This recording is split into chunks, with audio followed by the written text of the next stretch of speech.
आज हम लोग जो बात करने जा रहे हैं वो यथार्थवाद के दार्शनिक पक्ष को लेकर है।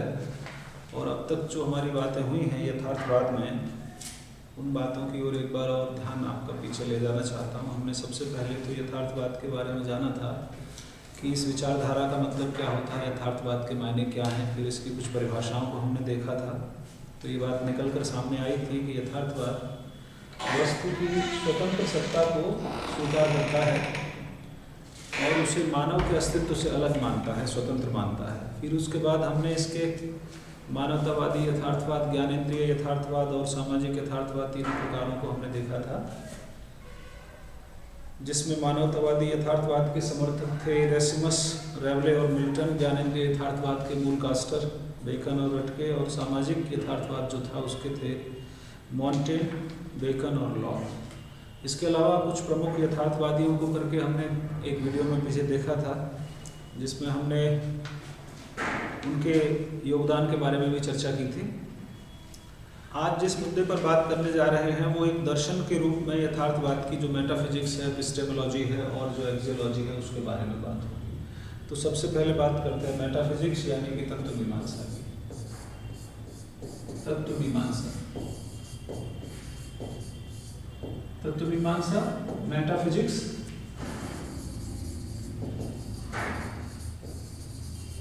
मेटाफिजिक्स क्या है? तो इसके विचारों और मूल सिद्धांतों को जानने से हमें ये पता लग जाता है कि जब इस जगत की वास्तविक सत्ता को ये सिद्ध कर रहा है तो पदार्थ की सत्ता को स्वीकार कर रहा है। अंतिम सत्ता भौतिकता में निहित है, इस बात की मान्यता यथार्थवाद में है। ठीक है, क्योंकि भौतिक विज्ञानों पर ज़्यादा जोर देता है, तो जो भौतिक विज्ञान की खोजें हैं वो यथार्थता का हमें ज्ञान कराती हैं और चीज़ों के बारे में बताती हैं। आत्मा, परमात्मा, जीव जगत, इस बारे में ये ज़्यादा विचार नहीं करता है। और जो पदार्थ हैं उन पदार्थों के मूल तत्व क्या हैं, अब इनकी जानकारी भौतिक विज्ञान की मदद से हम ले सकते हैं, रसायन शास्त्र की मदद से ले सकते हैं। जितने भी फिजिकल साइंसेज हैं वो सब फिजिकल साइंसेज मेटाफिजिक्स के बारे में सूचना देते हैं जो यथार्थवाद के अकॉर्डिंग एप्लीकेबल मानी जाती है। ठीक है, तो तत्व की बात कर रहे हैं तो तत्व में पदार्थ ही मूल तत्व है, वस्तु ही मूल तत्व है। उसी की वो पुनरुत्पादक शक्ति से बाकी की सारी चीज़ें प्रकट हुई हैं या पैदा हुई हैं। ज्ञान मीमांसा के बारे में इसका ये कहना है, ज्ञान मीमांसा, यथार्थवाद की जो ज्ञान मीमांसा है, एपिस्टेमोलॉजी। एपिस्टेमोलॉजी ज्ञान मीमांसा में ये इंद्रियों को ज्ञान प्राप्ति का सबसे बड़ा साधन मानते हैं। इंद्रियां कि हमारे जो सेंसेस होते हैं वो ज्ञान का प्रमुख स्रोत होते हैं। और ज्ञान, कौन सा ज्ञान सार्थक, सबसे ऑथेंटिक जो नॉलेज है वो कौन सी मानी जाएगी? जो पदार्थ की नॉलेज होगी और जो वैज्ञानिक तथ्यों पर आधारित होगी, जिसे सिद्ध कर पाएंगे हम, वो वाली नॉलेज सबसे ऑथेंटिक नॉलेज है। यानी कि भौतिक विज्ञानों का जो ज्ञान है वो ही वास्तविक ज्ञान है। ठीक है, तो ये मानते हैं कि एक ऑब्जर्वर होने के नाते हर इंसान अपनी ज्ञानेंद्रियों के माध्यम से पदार्थ का ज्ञान प्राप्त करता है और उस पदार्थ के प्राप्त ज्ञान को फिर वो अपने पूर्व ज्ञान के साथ समायोजित करके अपने मस्तिष्क में रख लेता है। ठीक है, तो इंसान पदार्थ के बारे में जानकारी कर रहा है, ज्ञान प्राप्त कर रहा है और उस ज्ञान को इकट्ठा करके अपने मस्तिष्क में रखता है, जिससे कि आगे वो अपने जीवन में उसको काम में ला सके। ठीक है, तो इंद्रिय प्राप्त ज्ञान या इंद्रियजन्य ज्ञान ही प्रमुख ज्ञान इसमें माना गया है। अब तीसरी बात आएगी इसकी, वो आएगी मूल्य मीमांसा। मूल्य मीमांसा, एक्सियोलॉजी। एक्सियोलॉजी की मानव के करणीय और अकरणीय पक्ष से संबंधित है। क्या करना चाहिए उसे, क्या नहीं करना चाहिए, इसके बारे में है। तो यथार्थवाद का ये मानना है कि हम जीवन को किस तरीके से सुखमय बना पाएं, जीवन को किस तरीके से सुखमय बना पाएं। सुख ही जीवन का आधार है। जितने भी भौतिक विज्ञानों की खोजें हो रही हैं, जितना भौतिक विज्ञान के बारे में हम बढ़ते जा रहे हैं, आगे बढ़ते जा रहे हैं, उतनी ही तकनीकी उन्नति हमारे समाज में होती जा रही है। और वो तकनीकी उन्नति जो है वो हमारे चारों तरफ जितनी भी सुख सुविधाएं हैं, जो इनोवेशन हो रहे हैं, आविष्कार हो रहे हैं हमारे जीवन को अच्छा बनाने में, वो उसमें मदद कर रही है। तो हमें इस तरीके के आचरण करना चाहिए जिससे हम अपने जीवन का संपूर्ण विकास कर सकें और सुखपूर्ण तरीके से जीवन को व्यतीत कर सकें, और अपना ही नहीं साथ ही साथ समाज का भी उत्थान कर सकें। तो एक नारा भी दिया जाता है यथार्थवाद में, और वो है समाज का अनुसरण करो।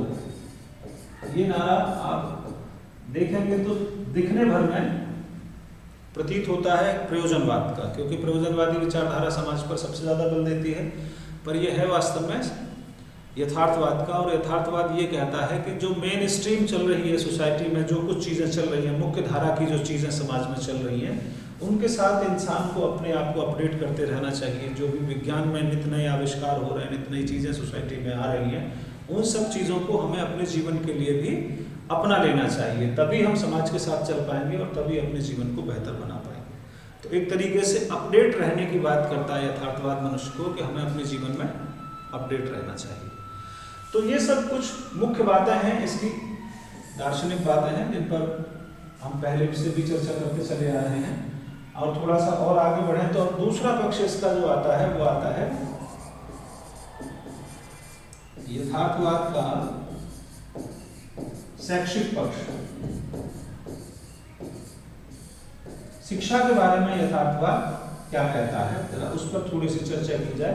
तो 2-3 बिंदुओं में हम इसको बांट लेंगे शिक्षा के बारे में, कि शिक्षा की कंसेप्ट क्या है, परिभाषाएं क्या दी गई हैं, मानता क्या है शिक्षा को यथार्थवाद, और हम देखेंगे उद्देश्य क्या होंगे, पाठ्यचर्या क्या होगी, और शिक्षण विधियां क्या होंगी, अनुशासन का क्या कंसेप्ट इसमें दिया गया। तो 2-3 विद्वानों की जरा परिभाषाएं देख लेते हैं। सबसे पहले शिक्षा क्या है, शिक्षा यथार्थवादियों के अनुसार क्या है, इस पर थोड़ी सी चर्चा हो जाए, इस प्रश्न का थोड़ा सा जवाब ले लिया जाए। तो 2-3 विचारकों को हम इसमें लेंगे जिनकी परिभाषाएं हम लेंगे, पर सामान्य रूप से अगर इसके दार्शनिक पक्ष को हम देखें या इसके मूल सिद्धांतों को हम देखें तो हम ये पाते हैं कि भौतिक जीवन या भौतिक समृद्धि, व्यक्तिगत और सामाजिक उत्थान ही यथार्थवाद के अनुसार काफी महत्वपूर्ण चीज है मानव जीवन की। तो शिक्षा भी कहीं ना कहीं हमारी भौतिक उन्नति, हमारे परिवेश को उच्चतम स्तर पर पहुंचाने का काम करेगी। तो भौतिक उन्नति का एक तरीके से साधन शिक्षा को होना चाहिए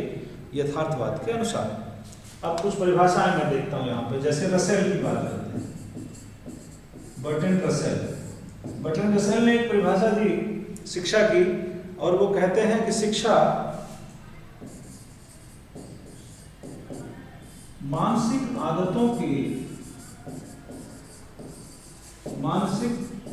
आदतों के निर्माण की प्रक्रिया है। अब आदत निर्माण के काम से ही आप समझ सकते हैं कि क्या कंसेप्ट व्यक्ति का लिया जा रहा है आदर्शवाद में। आदतों के निर्माण मतलब जिस तरीके से मशीनें जिन नियमों के आधार पर चलती हैं, आदर्शवाद यही मानता है कि इंसान भी एक यंत्र की तरह ही काम करता है, और वो कब अच्छे से काम कर पाएगा, जब काम करने की आदत उसे पड़ जाएगी, है ना। तो अच्छे कामों की आदतें मानसिक रूप से निर्मित की जानी चाहिए, बाहर से नहीं, ठीक है। अंदर से भी करेगा और बाहर से भी करेगा व्यक्ति। तो एक तो ये परिभाषा है सर। इसकी एक और परिभाषा पर थोड़ी सी बात करते हैं, वो परिभाषा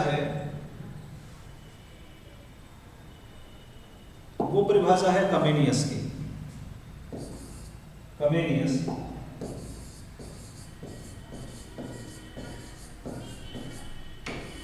कमेनियस क्या कहते हैं शिक्षा को लेकर के, जरा इसको देख लिया जाए। कमेनियस से कहते हैं कि 2 बातों पर इन्होंने जोर दिया है, एक तो व्यक्तिगत तथा सामाजिक शक्तियों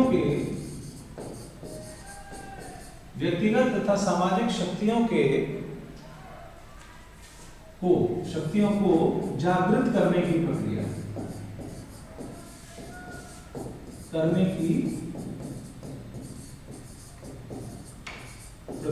यानी कि जो कुछ पोटेंशियल हमारे अंदर है और जो कुछ पोटेंशियल सोसाइटी में है, अगर व्यक्ति ही सब अपने पोटेंशियल को अगर बाहर लाते रहे, उसका विकास करते रहे, तो फिर सबका हो जाएगा। यानी कि हमारे अंदर व्यक्तिगत रूप से जो कुछ अच्छा करने की काबिलियत है और सामाजिक रूप से जो कुछ अच्छा करने की काबिलियत है, उसी को जागृत करने की, उसे ही बाहर लाने की प्रक्रिया शिक्षा है। ठीक है, एक और बात कर लेते हैं साहब, बेकन की परिभाषा देखें शिक्षा की। बेकन क्या कहते हैं? फ्रांसिस बेकन, वैज्ञानिक विधि जिन्होंने दी है वही विचारक हैं ये बेकन। ठीक है, शारीरिक और मानसिक शक्तियों का विकास, शारीरिक तथा मानसिक शक्तियों का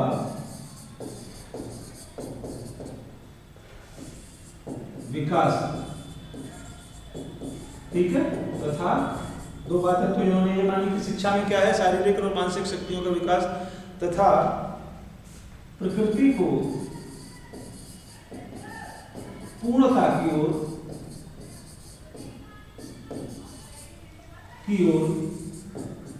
पहुंचाने की प्रक्रिया है। जो कुछ हमारे अंदर है शक्ति के रूप में, एबिलिटी के रूप में, उस सब को पूर्णता की ओर ले जाने, जो कुछ हम कर सकते हैं, जो बेहतर हम कर सकते हैं, उसकी ओर करने की प्रक्रिया है। तो ये बेकन की परिभाषा है। इसी तरीके से यथार्थवाद में शिक्षा से संबंधित जितने भी विचार दिए गए हैं, जो कुछ भी चीजें हैं, एक चीज और हमें ध्यान रखने की, एक पुस्तक है बहुत अच्छी, वो है building of philosophy of education, building of philosophy of education, ये किताब का नाम है। और ये किताब को लिखने वाले हैं हैरी ब्राउडी।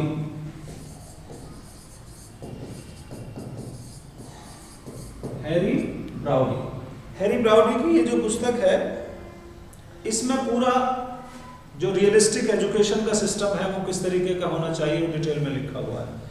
अगर ज़्यादा डिटेल में इसके एजुकेशन सिस्टम हो या इसके बारे में हम पढ़ना चाहें तो इसको भी इंटरनेट पे सर्च करके डाउनलोड करके इसे पढ़ा जा सकता है। तो शिक्षा के हमने ये तो देखे कि बेसिक कंसेप्ट आदर्शवाद शिक्षा का क्या लेकर चलता है, आदत निर्माण को लेकर चलता है, और जो कुछ हमारे अंदर एबिलिटीज़ हैं उनको डेवलप करने को लेकर चलता है। तो ये दो बातें मुख्य रूप से मानी है कि व्यक्तिगत और सामाजिक शक्तियों को जागृत करना हो। ठीक है, हमारे अंदर जो कुछ भी है उसको बेस्ट हम दे सकें सोसाइटी को और जीवन को बेहतर बना सकें, यही शिक्षा के कंसेप्ट में छिपा हुआ है। ठीक है, अब बात करेंगे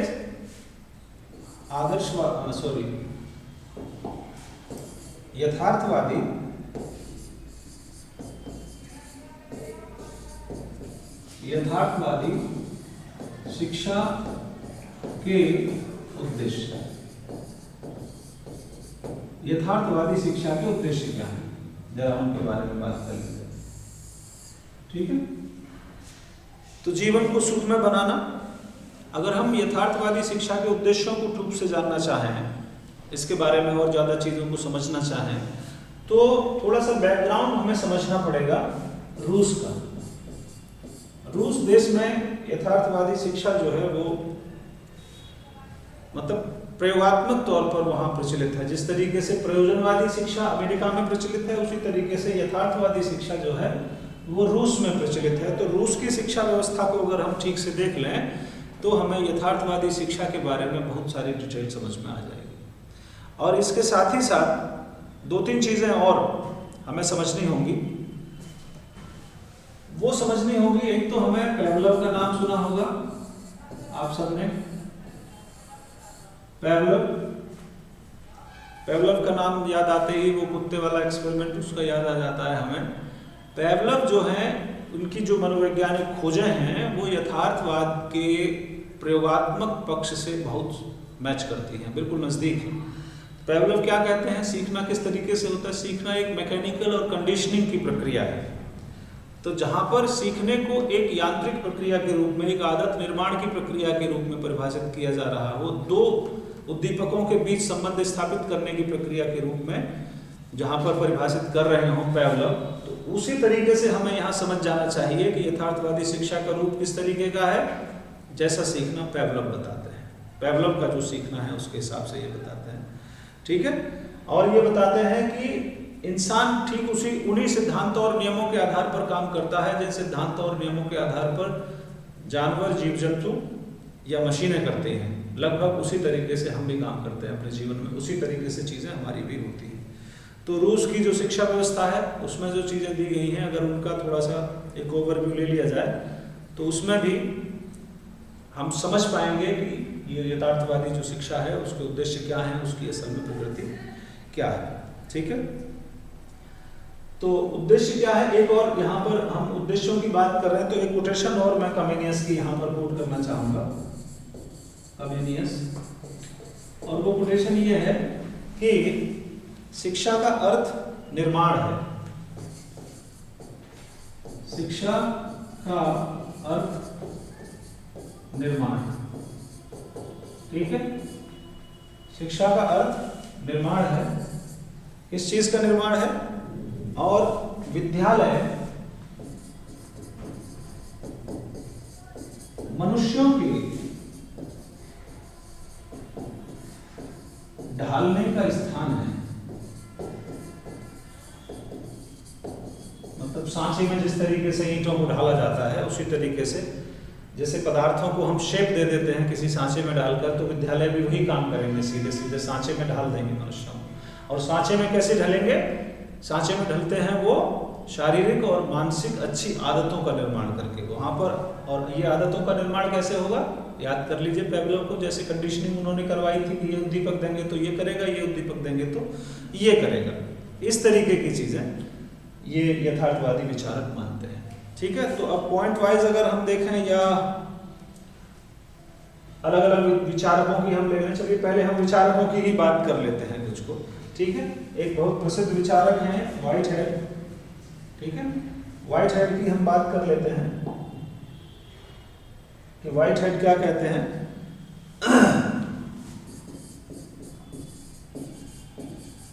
व्हाइटहेड इन्होंने क्या कहा है?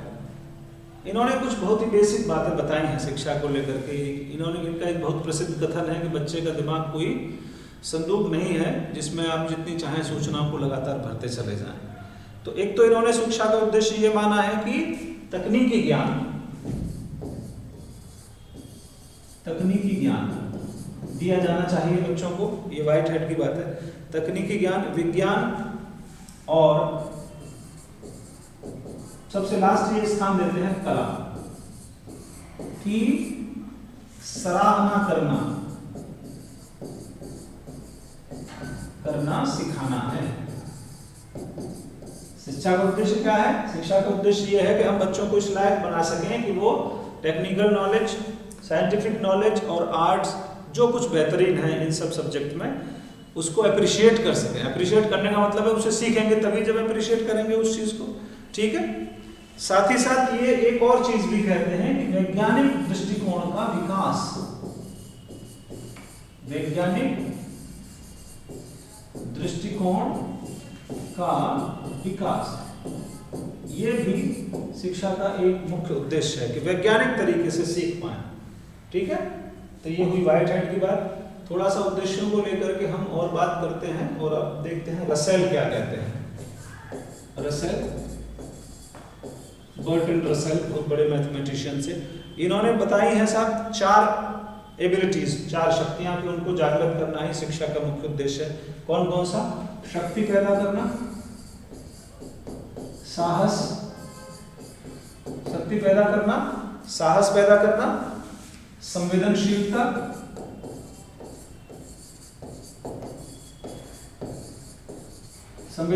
पैदा करना और बुद्धि। इन 4 गुणों का विकास करना ही शिक्षा का प्रमुख उद्देश्य है। ठीक है, इसके अलावा कुछ और कॉमन जो एम है शिक्षा के उनको भी हम पॉइंट वाइज देख लेते हैं। वो क्या क्या है? जैसे कि इंद्रिय विकास,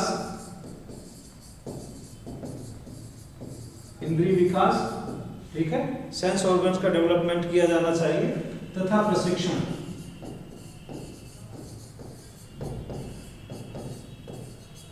एक तो सेंस ऑर्गन्स के थ्रू नॉलेज गेन करने का ट्रेनिंग बच्चों को दिया जाना चाहिए। ठीक है, और क्या है उद्देश्य?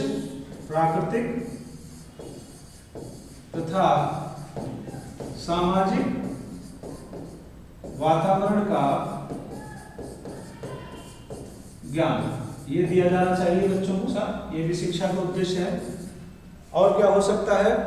व्यावसायिक विकास,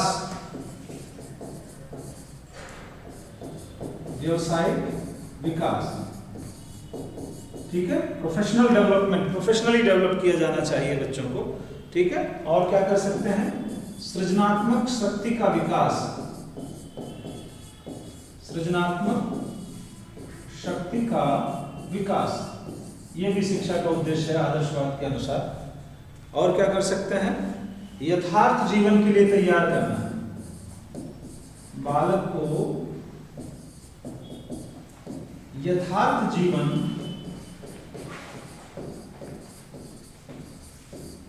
के लिए तैयार करना, ठीक है। रियलिटी में वो अपना जीवन जी सके, आदर्शों में नहीं। और जितनी भी शक्तियां हैं उसकी शारीरिक और मानसिक शक्तियों को उन्नत करना, शारीरिक तथा मानसिक शक्तियों को